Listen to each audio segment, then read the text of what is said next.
नमस्कार दोस्तों, कैसे हैं आप लोग। बात करेंगे यस बैंक की। यस बैंक को लेकर एक बड़ी अपडेट यहाँ निकल कर आ रही है, तो सोचा आप लोगों को बताते चलो।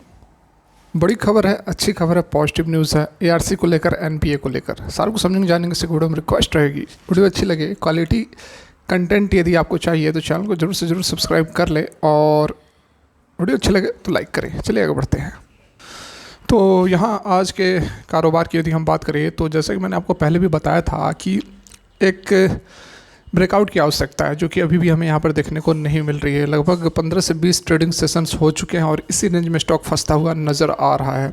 नीचे की ओर एवरेज यदि हम लगा लें तो 16 रुपये 75 पैसे का लेवल, और ऊपर की ओर यदि हम एवरेज लगा लें तो 17 रुपये 40 पैसे का लेवल।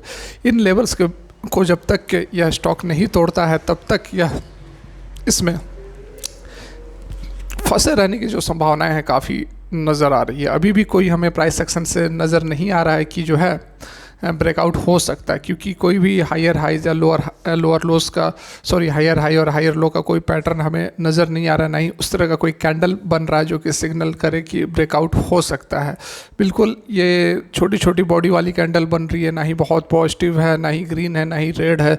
छोटी छोटी मतलब कि कन्फ्यूज़न काफ़ी है। लोग पड़े हुए हैं, रुके हुए हैं कि कोई ब्रेकआउट हो तब इसके अंदर एंट्री ले। वॉल्यूम्स भी जो है हमें कम नज़र आ रही है। यहाँ पर आप देख सकते हैं कि वॉल्यूम जो है पिछले कुछ दिनों से, जब से ये ट्रेडिंग यहाँ से कंसोलिडेट कर रहा है, तब से एवरेज वॉल्यूम आप देख सकते हैं कि कम ही है इसके बनिस्बत। ठीक है, इस रेंज के बनिस्बत यहाँ पर वॉल्यूम्स कम है। कारण यही है कि लोग अभी एंट्री लेना नहीं चाह रहे हैं। कोई डिसीजिव मूवमेंट जब तक नहीं हो तब तक अभी इसके अंदर एंट्री नहीं ले रहे हैं। इसके बीच एक बड़ी खबर निकल कर आ रही है, उसको भी हम देख लेते हैं। तो यहाँ आप देख सकते हैं, yes bank receive redemption amount of 230 crore in security receipts portfolio. तो 230 करोड़ रुपए जो है यस बैंक को मिले हैं। रिडम्पशन अमाउंट है, ठीक है। रिडम्पशन अमाउंट क्या है, तो यहाँ पर आपको पता ही है कि पिछले साल जो एआरसी सेटअप की गई थी, जिसमें कि जेसी फ्लावर को विनर चुना गया था। जो स्विस चैलेंज हुआ था उसमें जेसी फ्लावर एंड ग्रुप को विनर चुना गया था, उसको सेलेक्ट किया गया था। एनपीए जो यस बैंक का था 48,000 करोड़, उसको देने के लिए उसके बदले में 15:85 का रेशियो जो रखा गया था। तो वही अमाउंट 15% जो अमाउंट था, जो कि कैश यस बैंक को मिलने थे, उसमें से जो कुछ अमाउंट है वो यहाँ पर मिलता हुआ नज़र आ रहा है। यहाँ देखिए, Yes Bank in regulatory filing में इन्होंने बताया है कि reference to our earlier disclosure, पहले जो एनपीए पोर्टफोलियो को लेकर जो 17 दिसंबर 2022 को डिस्क्लोजर किया गया था, उसी के रिगार्डिंग यहाँ पर मैसेज दिया जा रहा है। इन्फॉर्मेशन दी गई है कि बैंक ने रिसीव किया रिडम्पशन अमाउंट 230 करोड़ का from a single trust in the security receipt portfolio. Since जो अमाउंट है, नेट अमाउंट रिडम्पशन क्वांटम जो है वह एक्सेस है अंडरलाइंग कैरिंग वैल्यू से। ट्रस्ट का जो कैरिंग वैल्यू है उससे, क्योंकि बहुत बड़ी अमाउंट है, लगभग यहाँ पर 50,000 करोड़ का अमाउंट है, जिसमें से कि 15% कैश मिलने वाले हैं। तो लगभग आपको कितना हो जाएगा, 10% तो 3,500 करोड़ के आसपास का अमाउंट होगा। तो बड़ा अमाउंट है, जो कि अंडरलाइंग कैरिंग वैल्यू से ट्रस्ट का ज़्यादा है। तो इसलिए then the maturity threshold as prescribed under the amended listing regulation, it is being hereby disclose under regulation 30 of the listing regulation. तो इस कारण से यह डिस्क्लोज किया जा रहा है, क्योंकि अमाउंट काफ़ी बड़ा है। Yes bank has concluded assignment 48,000 crore का एसेट जो रिकन्स्ट्रक्शन था, वह जेसी फ्लावर एसेट रिकन्स्ट्रक्शन कंपनी को दिया गया था।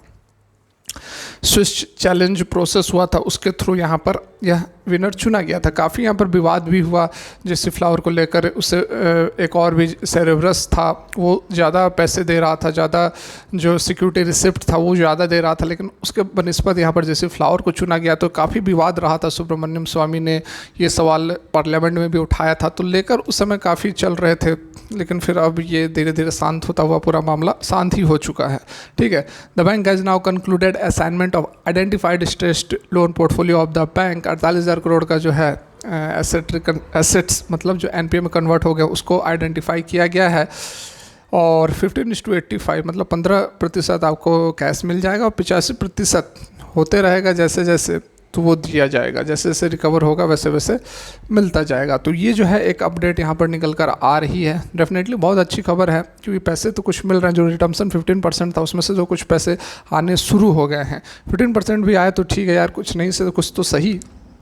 और धीरे धीरे जिस तरह से जैसे फ्लावर अच्छी रिकवरी तो करती है, अब कितना रिकवर करता है और कितना येस बैंक को मिलता है ये अभी देखना होगा। लेकिन जहाँ बिल्कुल भी नहीं मिल रहा था वहाँ कुछ ना कुछ तो अब मिलेगा, तो ये अच्छी बात है। जैसे इस जो ARC सेटअप हुई है, इसको लेकर बहुत दिनों से बात भी चल रही थी।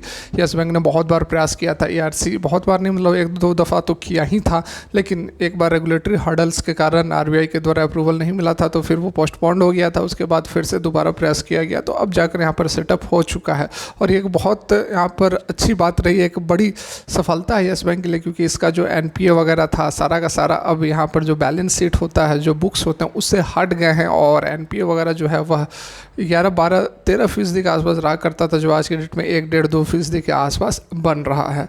तो अच्छी बात है, इससे बहुत बेनिफिट भी होता है कि यदि आपके बुक्स में बहुत ज़्यादा NPA है तो उसके लिए आपको प्रोविजंस भी रखने पड़ते थे। प्रोविजंस आपको अच्छा खासा 10,000-15,000 करोड़ रुपए ऐसे रखने पड़ते थे। अब आपके बुक्स में नहीं है तो रेगुलेटरी जो हर्डल्स होती हैं कि आपको रखना ही पड़ेगा, जो प्रोविजंस होते हैं वो अब येस बैंक नहीं कर रही है। तो ये सारी अच्छी बातें, बेनिफिट्स हैं डेफिनेटली, यहाँ पर ऐसी बात नहीं है, हवाई बातें नहीं हैं।